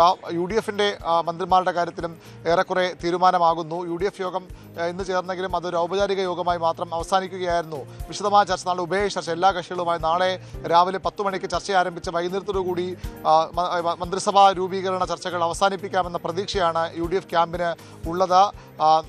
മുഴുവൻ ക്യാബിനറ്റ്, സമ്പൂർണ്ണ ക്യാബിനറ്റ് തിങ്കളാഴ്ച രാവിലെ 10 മണിക്ക് സത്യപ്രതിജ്ഞ ചെയ്യുന്ന തരത്തിലാണ് ഇപ്പോൾ കാര്യങ്ങൾ മുന്നോട്ട് പോകുന്നത്. VD സതീശൻ്റെ നിലപാടും ആഗ്രഹവും അതായിരുന്നു. അതനുസരിച്ച് ആ ക്യാബിനറ്റിൻ്റെ സത്യപ്രതിജ്ഞ ഉണ്ടാകും. എങ്കിൽ നാളെ തന്നെ ചർച്ചകൾ പൂർത്തിയാക്കും. 11 മന്ത്രിമാരാണ് 2011 ഉമ്മൻചാണ്ടി മന്ത്രിസഭയിൽ കോൺഗ്രസിന് ഉണ്ടായിരുന്നത്. ഇത്തവണയും ആ 11 ഉണ്ടാകുമെന്ന് ഉറപ്പാണ്. ഒരു മന്ത്രിസ്ഥാനം കൂടി കോൺഗ്രസ് ആഗ്രഹിക്കുന്നുണ്ട്. അത് സാധ്യമാകുമെന്ന കാര്യത്തിൽ വ്യക്തതയില്ല. അതിനു പുറമെ സ്പീക്കർ, ഡെപ്യൂട്ടി സ്പീക്കർ സ്ഥാനങ്ങളും കോൺഗ്രസിന് തന്നെ ആകും. ലീഗിന് 5 മന്ത്രിമാരുണ്ടാകും. കഴിഞ്ഞ തവണ 5 മന്ത്രിമാരാണ്. അതിൽ കുറയാൻ ഒരു സാധ്യതയുമില്ല. അതിന് പുറമെ ഡെപ്യൂട്ടി സ്പീക്കർ സ്ഥാനം, ചീഫ് വിപ്പ് സ്ഥാനമൊക്കെ ലീഗ് ആവശ്യപ്പെടുന്നുണ്ട്. പക്ഷേ ഇത് നൽകാനുള്ള സാധ്യത വിരളമാണ്. 7 MLA-മാരുള്ള കേരള കോൺഗ്രസ് വിഭാഗത്തിന് 2 മന്ത്രിമാരാണ് അവരുടെ ആവശ്യം. പക്ഷേ അവർക്ക് ഒരു മന്ത്രിയെ മാത്രം നൽകാനാണ് സാധ്യത തെളിയുന്നത്. പകരം ഒരു ചീഫ് വിപ്പ് സ്ഥാനം കൂടി, നേരത്തെ LDF സർക്കാരിൻ്റെ കാലത്ത് കേരള കോൺഗ്രസ് എമ്മിനും ചീഫ് വിപ്പ് പദവി നൽകിയിരുന്നു. അതുപോലെ തന്നെ UDF-ൽ കേരള കോൺഗ്രസിന് ചീഫ് വിപ്പ് പദവി ലഭിക്കാൻ ഇടയുണ്ട്. മറ്റ് RSPയിൽ നിന്ന് ഷിബു ബേബി ജോൺ മന്ത്രിയാകും. CMBയിൽ നിന്ന് CMBയുടെ CP ജോൺ മന്ത്രിയാകും. മാണി സി കാപ്പ്, അനൂപ് ജേക്കബ്, കേരള കോൺഗ്രസ് ജേക്കബിൻ്റെ അനൂപ് ജേക്കബ് മന്ത്രിയാകും. അതുപോലെ തന്നെ മാണി സി കാപ്പൻ അതുപോലെ തന്നെ കെ രമ എന്നിവർക്ക് ഒരുപക്ഷെ 2.5 വർഷം വീതം മന്ത്രിസ്ഥാനം വീതിച്ചു നൽകാനാകും തീരുമാനം. അങ്ങനെ എല്ലാ ഘടകകക്ഷികൾക്കും ഒരു പരിഗണന നൽകാൻ കോൺഗ്രസ് നേതൃത്വം ശ്രമിക്കുമെന്ന സൂചനകളാണ് പുറത്തു വരുന്നത്. 11 സീറ്റ് മന്ത്രിസ്ഥാനം കോൺഗ്രസ്, ഒരുപക്ഷെ അത് 12ലേക്ക് പോയാൽ ഇതിലേതെങ്കിലും ഒന്നിൽ മാറ്റം വരാം, കുറവ് വരാം. അങ്ങനെ വന്നാൽ ഈ വിഭജനം ടേം വ്യവസ്ഥയിലുള്ള മന്ത്രിമാരുടെ എണ്ണം കൂടുകയും അതിന് പകരം കോൺഗ്രസ് ഒരധികം മന്ത്രി എടുക്കുകയും ചെയ്യും. പക്ഷേ അതിന് സാധ്യത ഇപ്പോൾ വിരളമാണ്. ഘടകകക്ഷികളൊന്നും പിണക്കാതെ മുന്നോട്ട് പോകാനാകും കോൺഗ്രസ് നേതൃത്വം വി.ഡി. സതീശൻ തീരുമാനമെടുക്കുക. കാരണം ഘടകകക്ഷിയുടെ വലിയ പിന്തുണയാണ് ഈ മുഖ്യമന്ത്രി സ്ഥാന ലബ്ധിയിൽ അദ്ദേഹത്തിന് തുണയായത്. അതിനാൽ ഘടകകക്ഷികളെ പിണക്കാതെ ഒറ്റക്കെട്ടായ തീരുമാനമെടുത്ത് പോകുമെന്നൊരു പ്രതികരണമാണ് ഈ ദിവസങ്ങളിലൊക്കെ കോൺഗ്രസ് ക്യാമ്പിൽ നിന്ന് വി.ഡി. സതീശനിൽ നിന്നുമൊക്കെ ഉണ്ടാകുന്നത്. ഏതായാലും നാളെ രാവിലെ ഉഭയകക്ഷി ചർച്ച ആരംഭിക്കും. വൈകുന്നേരത്തോടു കൂടി അത് തീരുമാനമാക്കി നാളെ തന്നെ ഈ മന്ത്രിമാരുടെ എണ്ണം പ്രഖ്യാപനം ഉണ്ടാക്കാനാണ് കോൺഗ്രസ് ലക്ഷ്യമിടുന്നത്. തിങ്കളാഴ്ച സമ്പൂർണ്ണ ക്യാബിനറ്റിന്റെ സത്യപ്രതിജ്ഞയും ഉണ്ടാകും. വി അരുണാണ് വിവരങ്ങൾ നൽകിയത്. അപ്പോൾ ഇതൊക്കെയാണ് സാധ്യതാ പട്ടികയിൽ ഉള്ളവർ. ഇതിൽ നിന്ന് 21ലേക്ക്, മുഖ്യമന്ത്രി ഉൾപ്പെടെ 21ലേക്ക് ചുരുക്കേണ്ടുന്നതാണ്. അതിന്റെ ചർച്ചകളായിരിക്കും നാളെ നടക്കുക. അതിൽ എല്ലാവരെയും സംതൃപ്തരാക്കുക എന്ന ഒരു ഫോർമുലയിലേക്ക് എത്തുക എന്നതാണ് ഏറ്റവും പ്രധാനപ്പെട്ട കാര്യം. അതിന് എത്ര സമയമെടുക്കും, എത്ര നേരം ഈ ചർച്ചകൾ നീണ്ടുപോകും എന്നതൊക്കെ വളരെ പ്രധാനപ്പെട്ടതാണ്. ലീഗ് 5 മന്ത്രിമാരെ ചോദിക്കുന്നുണ്ട്. അതിനുള്ള സാധ്യതകൾ എത്രമാത്രം, അത് അനുവദിക്കുകയാണോ? അങ്ങനെയാണെങ്കിൽ പി കെ കുഞ്ഞാലിക്കുട്ടി എന്തായാലും മന്ത്രിയാകും. പി കെ ബഷീർ, എൻ ഷംസുദ്ദീൻ, ആബിദ് ഹുസൈൻ തങ്ങൾ, പാറക്കൽ അബ്ദുള്ള, എം എ റസാഖ്, കെ എം ഷാജി ഇവരൊക്കെയാണ് സാധ്യതാ പട്ടികയിലുള്ളത്. അതിൽ നിന്ന് 5 പേർ എന്നതിലേക്ക് ലീഗിന് എത്തേണ്ടി വരും. എന്തായാലും ഈ പേരുകളൊക്കെയാണ് പരിഗണിക്കുന്നത്. വലിയ രീതിയിലുള്ള ചർച്ച നാളെ ആയിരിക്കും എന്തായാലും ഇതുമായി ബന്ധപ്പെട്ട് നടക്കുക. ഘടകകക്ഷികൾക്ക് ആരൊക്കെ മന്ത്രിമാരാകണം എന്നതിൽ കൃത്യമായ ധാരണയുണ്ട്. അവരെ സംബന്ധിച്ച് തീരുമാനം വളരെ എളുപ്പമാണ്. എന്നാൽ കോൺഗ്രസിനെ സംബന്ധിച്ച് ഈ 11 മുൻപുണ്ടായിരുന്ന 11 എന്ന എണ്ണം, അല്ലെങ്കിൽ ഒരു സ്ഥാനം കൂടി കിട്ടുകയാണെങ്കിൽ 12, അവരെ തീരുമാനിക്കുക എന്നത് വളരെ ശ്രമകരമായ ഒരു ദൗത്യമായിരിക്കും. അതായത് ഏറ്റവും കൂടുതൽ ആളുകൾ ജയിച്ചു വന്നിട്ടുള്ള ഒരു തെരഞ്ഞെടുപ്പാണ്. ആ തെരഞ്ഞെടുപ്പിൽ 63 പേർ ഉണ്ട്. അതിൽ നിന്ന് 11 പേരെ കണ്ടെത്തുക. സീനിയറായിട്ടുള്ള ഒരുപാട് പേർ ഉണ്ട്, മുൻ മന്ത്രിസഭകളിൽ ഉണ്ടായിരുന്നവരൊക്കെ ഉണ്ട്. അപ്പോൾ ആ തീരുമാനം എന്ന് പറയുന്നത് കോൺഗ്രസിന് വളരെ പെട്ടെന്നെടുക്കാൻ എത്രമാത്രം കഴിയും എന്നതാണ്.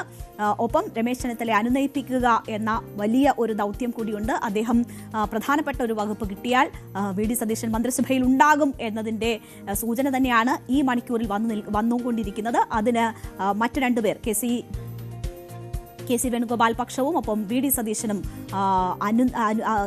അനുവദിക്കുമോ, അല്ലെങ്കിൽ ചർച്ചകളിൽ അങ്ങനെ ഒരു സമവായം രൂപപ്പെടുമോ എന്നതാണ് ഇനി കാണേണ്ടത്. നാളെയായിരിക്കും ആ പ്രധാനപ്പെട്ട ചർച്ചകൾ നടക്കുക. നമുക്കിനി ഇന്ന് നമ്മൾ കണ്ട പ്രധാനപ്പെട്ട ചില കാഴ്ചകളിലേക്ക് കൂടി പോകേണ്ടതുണ്ട്. അത് ഇന്ന് രാവിലെ മുതൽ തന്നെ നിയുക്ത മുഖ്യമന്ത്രി വി.ഡി. സതീശനൊപ്പമായിരുന്നു മാധ്യമങ്ങളുടെ യാത്ര. ഓക്കെ, നമുക്ക് ഇന്നത്തെ കാഴ്ചകളിലേക്ക് എത്താം. അതിനു മുൻപ് ചെറിയൊരു ഇടവേള.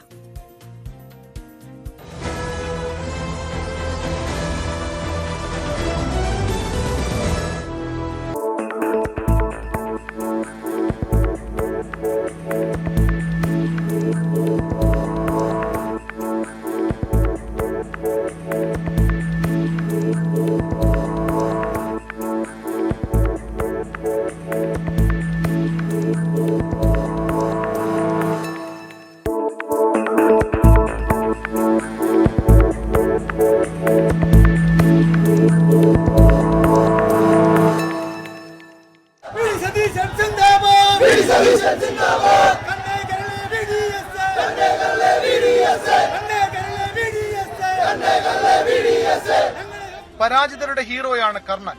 എങ്ങനെയോ വി.ഡി. സതീശന്റെയും ഇഷ്ട കഥാപാത്രമായി കർണൻ മാറി. പദവികളും അധികാര സിംഹാസനങ്ങളുമായിരുന്നില്ല.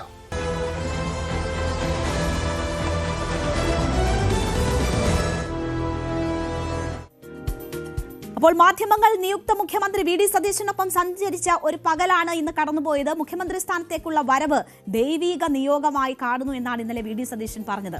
പ്രതീക്ഷ നൽകിയ വാചകം ഇന്നലെ വി ഡി സതീശൻ പറഞ്ഞത് പുതു കേരളം സൃഷ്ടിക്കാൻ കഠിനാധ്വാനം ചെയ്യും എന്നുള്ളതാണ്. എല്ലാവരെയും ഒരുമിച്ച് കൊണ്ടുപോകാനുള്ള ഒരു ശ്രമമാണ് കോൺഗ്രസിൽ വി ഡി സതീശൻ നടത്തുന്നതെങ്കിൽ സംസ്ഥാനത്തിന്റെ പൊതുകാര്യങ്ങൾക്ക് വേണ്ടി പ്രതിപക്ഷത്തിന്റെ പിന്തുണ തേടാനും ഒരുമിച്ച് നിൽക്കുമെന്ന സൂചനകൾ നൽകാനും നിയുക്ത പ്രതിപക്ഷ നേതാവ് പിണറായി വിജയനുമായുള്ള കൂടിക്കാഴ്ചയിലൂടെ വി ഡി സതീശന് കഴിഞ്ഞിട്ടുണ്ട്. അപ്പോൾ ഇന്നത്തെ പകൽ നമ്മൾ കണ്ട ആ പ്രധാനപ്പെട്ട കാഴ്ചകളിലേക്കാണ് നമ്മൾ വളരെ വേഗത്തിൽ പോകുന്നത്. കേരള കോൺഗ്രസ് നേതാവ് പി ജെ ജോസഫിനെ കണ്ടുകൊണ്ടാണ് സതീശൻ ഇന്ന് കൂടിക്കാഴ്ചകൾക്ക് തുടക്കമിട്ടത്. MLA ഹോസ്റ്റലിലായിരുന്നു പി ജെ ജോസഫുമായുള്ള കൂടിക്കാഴ്ച. മോൻസ് ജോസഫും അബു ജോൺ ജോസഫും ഒക്കെ ഒപ്പം ഉണ്ടായിരുന്നു. ആ കൂടിക്കാഴ്ച നടന്നതിന് ശേഷം അവിടെ നിന്ന് നിയുക്ത മുഖ്യമന്ത്രി പോയത് അന്തരിച്ച മുൻ മന്ത്രി ജി കാർത്തികേയന്റെ ശാസ്തമംഗലത്തിലെ വീട്ടിലേക്കായിരുന്നു. അവിടെ കാർത്തികേയന്റെ ഓർമ്മകളിൽ വിതുമ്പിക്കരയുന്ന സതീശനെയാണ് നമ്മൾ കണ്ടത്. കാർത്തികേയന്റെ ഭാര്യ സുലേഖ ചേർത്ത് പിടിച്ചപ്പോഴാണ് സതീശൻ വികാരാധീനനായി മാറിയത്. ചീഫ് മിനിസ്റ്റർ അങ്ങനെ കരയരുത്, ചീഫ് മിനിസ്റ്റർക്ക് കരച്ചിലൊന്നും വരരുത് എന്ന് പറഞ്ഞ് സുലേഖ അദ്ദേഹത്തെ ആശ്വസിപ്പിച്ചു. അപ്പോൾ വി ഡി സതീശൻ സാറല്ലേ എന്നെ എല്ലാം ആക്കിയത് എന്ന് പറയുന്ന ആ രംഗങ്ങളൊക്കെയാണ് ഇന്ന് നമ്മൾ കണ്ടത്. ഏറെ കടപ്പാടുള്ളത് സാറിനോടാണ് എന്ന് വി ഡി സതീശൻ പറയുന്നു. അങ്ങനെ ശബരിനാഥൻ ഉൾപ്പെടെയുള്ളവരാണ് വി ഡി സതീശനെ സ്വീകരിക്കാൻ അവിടെ ഉണ്ടായിരുന്നത്. അവർ പിന്നീട് അകത്തേക്ക് പോകുന്നു. ആ ഊഷ്മളമായ സ്നേഹബന്ധത്തിന്റെ ദൃശ്യങ്ങളാണ് നമ്മൾ ഇന്ന് രാവിലെ കണ്ണി കണ്ട് ഉണർന്നത്. കൊച്ചുമകൾ ഉൾപ്പെടെ കുടുംബാംഗങ്ങളെയൊക്കെ പരിചയപ്പെടുത്തി. നടൻ ജഗദീഷും നിർമ്മാതാവ് രഞ്ജിത്തും ഒക്കെ ആ വീട്ടിലുണ്ടായിരുന്നു. എല്ലാവരുമായും കുശലാന്വേഷണം നടത്തിയാണ് സതീശൻ അവിടെ നിന്ന് മടങ്ങിയത്. പിന്നീട് നമ്മൾ കണ്ടത് ചരിത്രമാകുന്ന ഒരു ദൃശ്യക്കാഴ്ചയായിരുന്നു. പിണറായി വിജയൻ സതീശൻ കൂടിക്കാഴ്ച.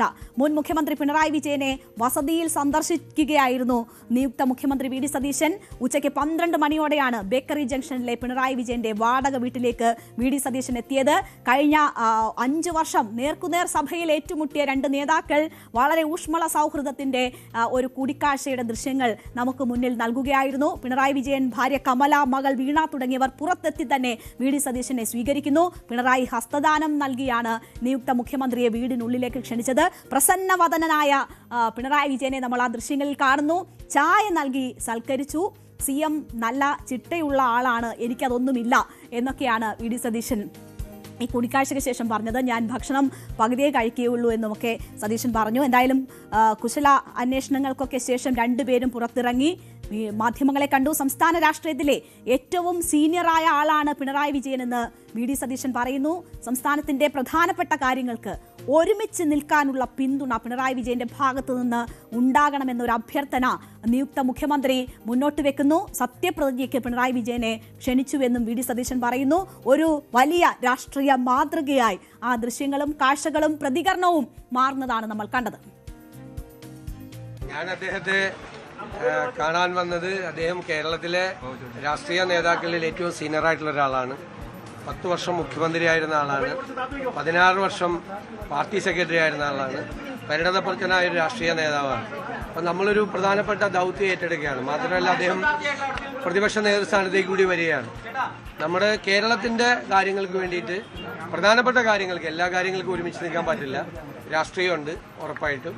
പ്രധാനപ്പെട്ട കാര്യങ്ങൾക്ക് വേണ്ടിയിട്ട് ഒരുമിച്ച് നിൽക്കാൻ നമുക്ക് പറ്റണം. അത് പറ്റുമെന്നാണ് എൻ്റെ പ്രതീക്ഷ. ആ കാര്യത്തിൽ അദ്ദേഹത്തിൻ്റെ പിന്തുണ കൂടി ഞാൻ അഭ്യർത്ഥിച്ചിട്ടുണ്ട്. അങ്ങനെ പൊതുകാര്യങ്ങൾക്ക് ഒരുമിച്ച് നിൽക്കണം രാഷ്ട്രീയ പാർട്ടികൾ. അതൊരു നല്ല മാതൃകയുടെ തുടക്കമാകട്ടെ. എന്തായാലും കൂടുതൽ പ്രതികരിക്കാൻ പിണറായി വിജയൻ തയ്യാറായില്ല. പിന്നീട് പറയാമെന്നായിരുന്നു പിണറായിയുടെ പ്രതികരണം. അവിടെ നിന്ന് വി ഡി സതീശൻ പിന്നീട് പോകുന്നത് അടൂർ പ്രകാശിനെ കാണാനാണ്. അടൂർ പ്രകാശിനെ കണ്ടതിന് ശേഷം സതീശൻ എത്തിയത് നേരത്തെ നമ്മൾ കണ്ട രമേശ് ചെന്നിത്തലയുടെ വീട്ടിലേക്കാണ്. തിരുവനന്തപുരത്തെ രമേശ് ചെന്നിത്തലയുടെ വീട്ടിലെത്തി വി ഡി സതീശൻ അദ്ദേഹത്തെ കണ്ടു. ഗുരുവായൂരിൽ നിന്ന് തിരുവനന്തപുരത്ത് എത്തിയതിന് പിന്നാലെ ചെന്നിത്തല പെട്ടെന്ന് വി ഡി സതീശൻ വരുന്നുണ്ട് എന്ന് പറഞ്ഞ സമയത്ത് പുറത്തേക്ക് പോകുന്നുണ്ടായിരുന്നു. അത് വലിയ അഭ്യൂഹങ്ങൾക്കിടയാക്കി. അദ്ദേഹം ബന്ധുവീട്ടിലേക്കായിരുന്നു പോയത്. ഇതിനുശേഷം അദ്ദേഹം തിരിച്ചെത്തിയ സമയത്താണ് വി ഡി സതീശൻ വീണ്ടും വീട്ടിലെത്തുകയും ഈ കൂടിക്കാഴ്ച നടത്തുകയും ചെയ്തത്. ആദ്യം മറ്റ് നേതാക്കൾ, രമേശ് ചെന്നിത്തലയെ അനുകൂലിക്കുന്ന നേതാക്കൾ, MLA മാർക്കൊപ്പമൊക്കെ ഇരുന്ന ഒരു കൂടിക്കാഴ്ചയുണ്ടായിരുന്നു. അതിനുശേഷം അടച്ചിട്ട മുറിയിൽ വി ഡി സതീശനും രമേശ് ചെന്നിത്തലയും സംസാരിച്ചു. ചെറുപ്പം മുതൽ എൻ്റെ ലീഡറാണ് രമേശ് ചെന്നിത്തല എന്നതാണ് വി ഡി സതീശൻ പറഞ്ഞത്. എല്ലാ കാലത്തും എൻ്റെ ലീഡറാണ്. കഴിഞ്ഞ തവണ താൻ പ്രതിപക്ഷ നേതാവായപ്പോൾ ഇവിടെ വന്ന് ഒരു വാഹനത്തിലാണ് ആദ്യ നിയമസഭാ സമ്മേളനത്തിൽ പങ്കെടുക്കാൻ പോയത്.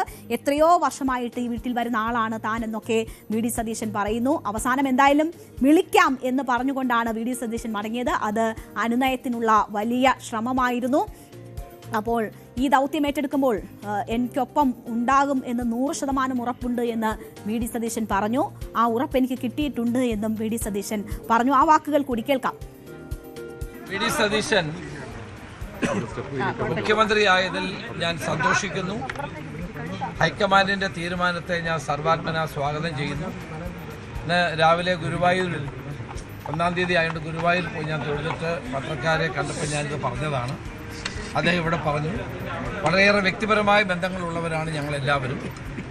തീർച്ചയായിട്ടും കഴിഞ്ഞ 10 വർഷത്തെ LDF ഭരണത്തിൽ നിന്നുള്ള കേരളത്തെ മോചിപ്പിക്കാനുള്ള ദൗത്യം അദ്ദേഹത്തിനാണ് പാർട്ടി ഹൈക്കമാൻഡ് ഏൽപ്പിച്ചിട്ടുള്ളത്. ഞാൻ അദ്ദേഹമായിട്ട് കൂടിക്കാഴ്ച ഞാനെപ്പോഴും വരുന്ന വീടല്ലേ ഇത്.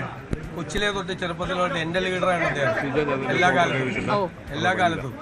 ഞങ്ങൾ കഴിഞ്ഞ പ്രാവശ്യം പ്രതിപക്ഷ നേതാവായപ്പോൾ ഞാൻ ഇവിടെ വന്ന് ഞങ്ങൾ രണ്ടുപേരും കൂടി ഒരു വാഹനത്തിലാണ് ആദ്യ നിയമസഭാ സമ്മേളനത്തിൽ പങ്കെടുക്കാൻ പോയത്.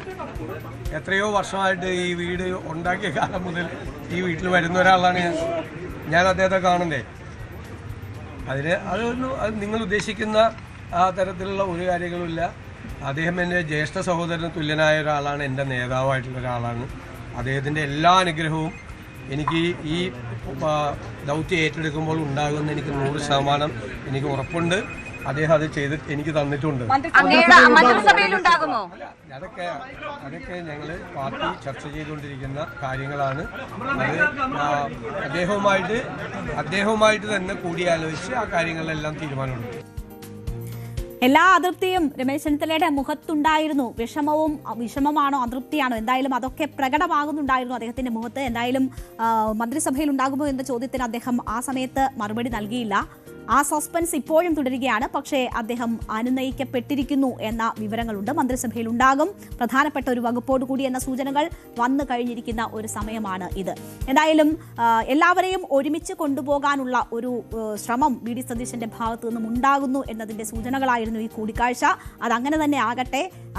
തമ്മിൽ തല്ലിക്കളയാനുള്ള സമയം കേരളത്തിനില്ല. നമ്മുടെ ഖജനാവ് കാലിയാണ്. കേന്ദ്രത്തിൽ നിന്ന് വലിയ പ്രതീക്ഷയൊന്നും വേണ്ടാത്തൊക്കെ ഒരു സമയമാണ്. വലിയ സാമ്പത്തിക പിരിമുറുക്കം കഴിഞ്ഞുപോയ സർക്കാരും ഏറ്റിരുന്നു. അതിനോടൊപ്പം തന്നെ നിരവധി ക്ഷേമ പദ്ധതികളൊക്കെ പ്രഖ്യാപിച്ചുകൊണ്ടാണ് കോൺഗ്രസ് വരുന്നത്. അപ്പോൾ അത് അങ്ങനെ ഏറ്റവും ജനങ്ങൾക്ക് ഉപകാരപ്പെടുന്ന തരത്തിലുള്ള ചർച്ചകളിലേക്ക് സമയം ചെലവഴിക്കേണ്ടുന്ന ഒരു സമയമാണ്. അതുകൊണ്ട് തന്നെ പ്രശ്നങ്ങൾ പരിഹരിക്കപ്പെടട്ടെ കോൺഗ്രസിലേത് എന്ന് നമുക്ക് ആശിക്കാം. അത് ജനങ്ങളുടെ കൂടി ആവശ്യമാണ്. എല്ലാവരും യോജിച്ച പ്രവർത്തനത്തിലേക്ക് നീങ്ങട്ടെ. മറ്റൊരു വാർത്ത ഇന്ന് ഏറ്റവും പ്രധാനപ്പെട്ടത് നിയുക്ത മുഖ്യമന്ത്രിയുടെ ഭാഗത്തു നിന്ന് തന്നെ ഉണ്ടായത് സുരക്ഷാ ശൈലിയിൽ വരുന്ന മാറ്റമാണ്. കഴിഞ്ഞ 10 വർഷം മുഖ്യമന്ത്രിയുടെ വാഹനവും എസ്കോർട്ടുമൊക്കെ ഒരു വലിയ വിമർശന വിധേയമായ വിഷയങ്ങളായിരുന്നു. ഇത് ജനങ്ങൾക്കുണ്ടാകുന്ന ബുദ്ധിമുട്ട് പ്രധാന വിഷയമായിരുന്നു. അത് അനുഭവിക്കാത്ത മനുഷ്യർ കേരളത്തിൽ കുറവായിരിക്കും. എന്തായാലും ഈ വിമർശനങ്ങൾ ഉന്നയിച്ച പ്രതിപക്ഷം അധികാരം പിടിക്കുമ്പോൾ ഈ സാഹചര്യം മാറുമോ എന്ന് എല്ലാവരും ഉറ്റുനോക്കിയിരുന്നു. ഈ 2ാമത്തെ ദിവസം തന്നെ അതിന്റെ സൂചനകൾ വരികയാണ്. യാത്രാ സുരക്ഷയിൽ ശൈലി മാറ്റം പ്രഖ്യാപിച്ചിരിക്കുകയാണ് നിയുക്ത മുഖ്യമന്ത്രി വി.ഡി. സതീശൻ. യാത്രയിൽ കൂടുതൽ സുരക്ഷ വേണ്ട എന്ന് വി.ഡി. സതീശൻ അറിയിച്ചിരിക്കുകയാണ്. യാത്രാ സുരക്ഷയിലെ ഈ ശൈലി മാറ്റം എന്താണ് എന്ന് തന്നെ നമുക്ക് വിശദമായി നോക്കാം. വി.ഡി. സതീശൻ നൽകിയിരിക്കുന്നത് പൈലറ്റും എസ്കോർട്ടും ഒഴികെ മറ്റ് വാഹനങ്ങൾ വേണ്ട എന്ന ഒരു നിർദ്ദേശമാണ്. യാത്ര പോകുമ്പോൾ നാട്ടുകാരെ ബുദ്ധിമുട്ടിക്കരുതെന്നും റോഡ് ബ്ലോക്ക് ചെയ്യരുതെന്നും ഉന്നത പോലീസ് ഉദ്യോഗസ്ഥർക്ക് നിയുക്ത മുഖ്യമന്ത്രി നിർദ്ദേശം നൽകിയിരിക്കുന്നു.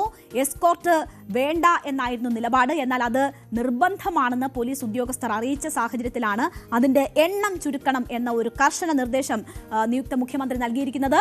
സുരക്ഷയിൽ കൂടുതൽ വാഹനങ്ങൾ നുഴഞ്ഞു കയറുന്നതാണ് ഗതാഗത തടസ്സമുണ്ടാക്കുന്നതെന്നും തെറ്റിദ്ധാരണ പരത്തുന്നതെന്നും ADGP അറിയിച്ചു. എസ്കോർട്ട് വേണ്ട എന്ന നിയുക്ത മുഖ്യമന്ത്രിയുടെ നിലപാട്. എന്നാൽ അത് നിർബന്ധമാണെന്ന് പോലീസ് ഉദ്യോഗസ്ഥർ അറിയിച്ചതിനെ തുടർന്ന് ഏറ്റവും ചുരുക്കം വാഹനങ്ങൾ എത്രയാണോ അത് ഉപയോഗിക്കുക എന്നൊരു തീരുമാനത്തിലേക്ക് എത്തിയിരിക്കുന്നു എന്നതാണ് മനസ്സിലാകുന്നത്. മുൻ മുഖ്യമന്ത്രി പിണറായി വിജയൻ നിരവധി വാഹനങ്ങളുടെ അകമ്പടിയോടെ റോഡ് തടസ്സപ്പെടുത്തി കടന്നു പോകുന്നത് വലിയ വിമർശനങ്ങൾക്ക് ഇടയാക്കിയ ഒരു സാഹചര്യമുണ്ട്. അപ്പോൾ ഈ സാഹചര്യത്തിലാണ് ഇപ്പോൾ സതീശൻ ഈ ശൈലി മാറ്റം നിർദ്ദേശിച്ചിരിക്കുന്നത്. ആദ്യ ദിവസം തന്നെ മുഖ്യമന്ത്രിയുടെ സുരക്ഷാ വാഹന വ്യൂഹത്തിൽ സാധാരണ advance pilot, escort 1, 2, ambulance, spare വാഹനം, സ്ട്രൈക്കർ ഫോഴ്സ് എന്നിവയാണ് ഉണ്ടാകാറുള്ളത്. സുരക്ഷാ റിപ്പോർട്ടും ഔദ്യോഗിക പരിപാടികളും അനുസരിച്ച് ഈ വാഹനങ്ങളിലും സുരക്ഷയിലുമൊക്കെ വ്യത്യാസമുണ്ടാവുകയും ചെയ്യും. എസ്കോർട്ട് വാഹനങ്ങളിൽ പരിശീലനം ലഭിച്ച ആയുധധാരികളായ കമാൻഡോകളുണ്ടാകും. പൈലറ്റ് വാഹനങ്ങളിൽ CI റാങ്കിലുള്ള ഉദ്യോഗസ്ഥന് കീഴിൽ പോലീസുകാരുണ്ടാകും. പ്രതിഷേധമുണ്ടാകുമ്പോൾ 25-അംഗ ദ്രുതകർമ്മ സേനയും അനുഗമിക്കും. മുഖ്യമന്ത്രിയുടെ വാഹന വ്യൂഹത്തിൽ സാഹചര്യം കണക്കിലെടുത്ത് 50 ഉദ്യോഗസ്ഥർ വരെ ഉണ്ടാകുന്ന സാഹചര്യമൊക്കെയാണുള്ളത്. തലസ്ഥാനത്തിന് പുറത്തേക്ക് പോകുമ്പോൾ ഓരോ സ്ഥലത്തെയും CIയുടെ നേതൃത്വത്തിൽ മുൻകൂറായി റോഡ് ക്ലിയർ ചെയ്യും. ഡിവൈഎസ്പിക്കായിരിക്കും ഈ മേൽനോട്ട ചുമതലയൊക്കെ. ജില്ലകളിലെ പരിപാടികളുടെ സുരക്ഷാ ചുമതല SP-ക്കായിരിക്കും. മുഖ്യമന്ത്രി പോകുന്ന വഴിയിൽ 100 മീറ്റർ അകലത്തിൽ പോലീസിനെ വിന്യസിക്കും. ഇട റോഡുകളിൽ നിന്നുള്ള ഗതാഗതം നിയന്ത്രിക്കും. ഇതൊക്കെയാണ് വലിയ രീതിയിലുള്ള സുരക്ഷാ ക്രമീകരണങ്ങൾ ഇതുവരെ ഏർപ്പെടുത്തിയിരുന്നത്. എന്നാൽ ഇതിനൊക്കെ മാറ്റം വരുന്നു എന്നതാണ് മനസ്സിലാകുന്നത്. ജനങ്ങളോട് മാന്യമായി ഈ സുരക്ഷാ ഉദ്യോഗസ്ഥർ പെരുമാറണം എന്നതുൾപ്പെടെയുള്ള ഒരു നിർദ്ദേശം നിയുക്ത മുഖ്യമന്ത്രി നൽകി. ഈ നിർദ്ദേശം ADGP താഴെത്തട്ടിലേക്ക് നൽകിയിട്ടുണ്ട് എന്ന് മനസ്സിലാകുന്നു. സുരക്ഷയുടെ പേരിൽ ജനങ്ങളെ ബുദ്ധിമുട്ടിക്കരുത് എന്നതാണ് നിയുക്ത മുഖ്യമന്ത്രിയുടെ നിർദ്ദേശം. അത് പ്രാവർത്തികമാകട്ടെ. എന്തായാലും ഇങ്ങനെയുള്ള വാർത്തകൾ വന്നതിന് ശേഷം നിയുക്ത മുഖ്യമന്ത്രി മാധ്യമങ്ങളെ കാണുമ്പോൾ ആ ചോദ്യം ചോദിക്കുകയാണ്. അപ്പോൾ അദ്ദേഹം തന്നെ ആ കാര്യങ്ങൾ വിശദീകരിക്കുന്നു. എന്താണ് നൽകിയിട്ടുള്ള നിർദ്ദേശമെന്ന് നമുക്കത് കേൾക്കാം. അവർ Z+ കാറ്റഗറിയാണ്, ശ്രദ്ധിക്കണമെന്ന് പോലീസോട് പറഞ്ഞു. എങ്കിലും പറഞ്ഞു, ഞാൻ കരുതുന്നത് വലിയ ആർഭാടത്തോടെ വളരെ പത്രാസിലൂടെ റോഡിലൂടെ പോയാൽ ആളുകൾ എന്നെ ചിലപ്പോൾ അവർ പുറത്തൊന്നും പറയില്ലായിരിക്കും, പക്ഷെ ഉള്ളിൽ കളിയാക്കിച്ചിരിക്കും. അതിൻ്റെ അത്രയൊന്നും ആയിട്ടില്ല ഞാൻ. അപ്പോൾ അത് ഏറ്റവും ലളിതമായി ഏറ്റവും കുറച്ച് ചെയ്യണമെന്ന് അവരോട് പറഞ്ഞിട്ടുണ്ട്. പിന്നെ നമ്മൾ പോകുന്ന വഴിയിലൊന്നും ആളുകളൊന്നും ബുദ്ധിമുട്ടിക്കരുതെന്ന് പറഞ്ഞു. പരമാവധി ഏറ്റവും കുറച്ച് വാഹനങ്ങൾ, ഏറ്റവും കുറവെന്ന് വെച്ചാൽ വിരലിലെണ്ണാവുന്നതിന് താഴെ മിനിമം അത്രേ പാടുള്ളെന്ന് പറഞ്ഞു. അപ്പോ ഇതാണ് VD സതീശൻ അതിനുശേഷം പറഞ്ഞ കാര്യങ്ങൾ. എന്തായാലും പിണറായിയുടെ കറുത്ത കാറും കഴിഞ്ഞ വർഷങ്ങളിൽ വലിയ ചർച്ചയായിരുന്നു. അപ്പോൾ വില കൂടിയ കാറാണ് പിണറായി വിജയൻ ഉപയോഗിച്ചിരുന്നത്. അത് കറുത്ത കാറാണ്. അപ്പോൾ ആ കറുത്ത കാർ ഒഴിവാക്കാനുള്ള ഒരു നിർദ്ദേശം കൂടി നൽകുന്നു എന്നതാണ് മനസ്സിലാക്കുന്നത്. അതിനെക്കുറിച്ച് VD സതീശൻ തന്നെ പറഞ്ഞു. എന്താണോ അവൈലബിൾ ആയിട്ടുള്ള കാർ ആ കാറിലായിരിക്കും തന്റെ യാത്രയെന്നാണ് പറഞ്ഞത്. മുഖ്യമന്ത്രിയായി സത്യപ്രതിജ്ഞ ചെയ്യുന്ന VD സതീശന് വെളുത്ത കാർ നൽകാനുള്ള ആലോചനയാണ് നടക്കുന്നത്. പിണറായി വിജയൻ ഉപയോഗിച്ച കറുത്ത കാറുകൾ പോലീസ് ഏറ്റെടുത്തിട്ടുണ്ട് എന്നറിയുന്നു. സൗകര്യങ്ങൾ ഏറെയുള്ള കിയ കാർണിവൽ കാറാണ് പിണറായി വിജയൻ ഉപയോഗിച്ചിരുന്നത്. മുൻപ് ഉപയോഗിച്ചിരുന്ന ഇന്നോവ കാറിന് പകരം 2022 33 ലക്ഷം രൂപ മുടക്കി പുതിയ കാർ വാങ്ങിയത്. അന്നത് വലിയ വിവാദമായിരുന്നു. പ്രതിപക്ഷ നേതാവായിരിക്കെ ഇന്നോവ ക്രിസ്റ്റ കാറാണ് VD സതീശൻ ഉപയോഗിച്ചിരുന്നത്.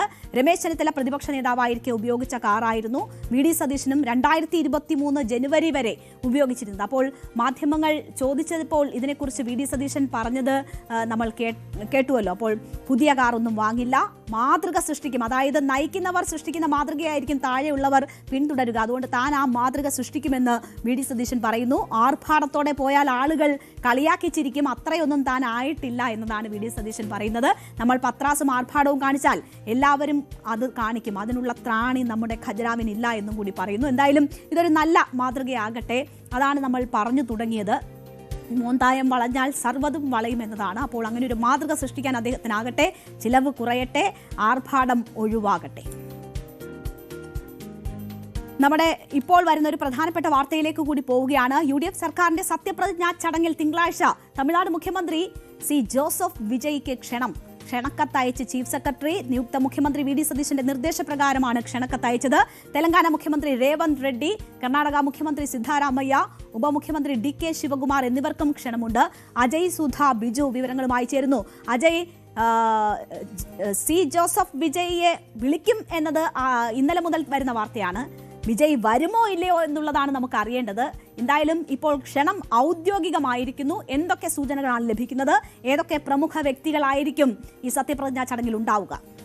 രേണുക, വിജയെ ക്ഷണിച്ചേക്കും എന്നുള്ള തരത്തിലുള്ള അഭ്യൂഹങ്ങളെല്ലാം നേരത്തെ തന്നെ വന്നിരുന്നു. ഇപ്പോൾ ചീഫ് സെക്രട്ടറി തന്നെ ഔദ്യോഗികമായി ഇപ്പോൾ നിയുക്ത മുഖ്യമന്ത്രിയായിട്ടുള്ള VD സതീശന്റെ നിർദ്ദേശപ്രകാരം വിജയ്ക്ക് ക്ഷണക്കത്ത് അയച്ചിട്ടുണ്ട്. വിജയ്ക്ക് പുറമെ മറ്റ് കോൺഗ്രസ് മുഖ്യമന്ത്രിമാർക്കും ക്ഷണമുണ്ട്.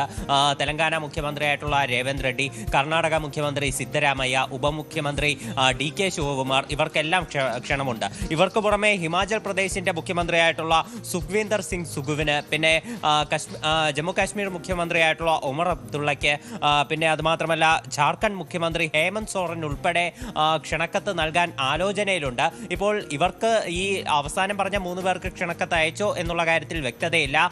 ആദ്യം പറഞ്ഞ ഈ കർണാടക മുഖ്യമന്ത്രിക്കും ഉപമുഖ്യമന്ത്രിക്കും പിന്നെ തെലങ്കാന മുഖ്യമന്ത്രിക്കും പിന്നെ വിജയ്ക്കും നിലവിൽ ക്ഷണക്കത്ത് അയച്ചിട്ടുണ്ട്. പിന്നെ രണ്ടാമത്തെ കാര്യം, വിജയ് വരുമോ എന്നുള്ള ചോദ്യം. അത് തീർച്ചയായിട്ടും എല്ലാ വിജയ് ആരാധകരും, കേരളത്തിലുള്ള വിജയ് ആരാധകരുൾപ്പെടെ കാത്തിരിക്കുന്ന ഒരു കാര്യം തന്നെയാണ്. ഇപ്പോൾ കോൺഗ്രസുമായി വിജയ് ഒരു അടുത്ത ബന്ധം പുലർത്തുന്നുണ്ട്. കോൺഗ്രസിന്റെ 5 MLA-മാരെ തമിഴ്നാട്ടിൽ TVKയോടൊപ്പം ചേർത്തിട്ടുണ്ട്. ഇവരോട് മന്ത്രിസഭയിൽ ചേരാൻ വിജയ് ആവശ്യപ്പെടുകയുൾപ്പെടെ ചെയ്തിട്ടുണ്ട്. ഇവരുടെ സത്യപ്രതിജ്ഞ ഉടൻ തന്നെ വകുപ്പുകൾ തീരുമാനിച്ച ശേഷം ഉടൻ തന്നെ സത്യപ്രതിജ്ഞ നടക്കും എന്നുള്ള വിവരങ്ങളാണ് നമുക്ക് ലഭിക്കുന്നത്.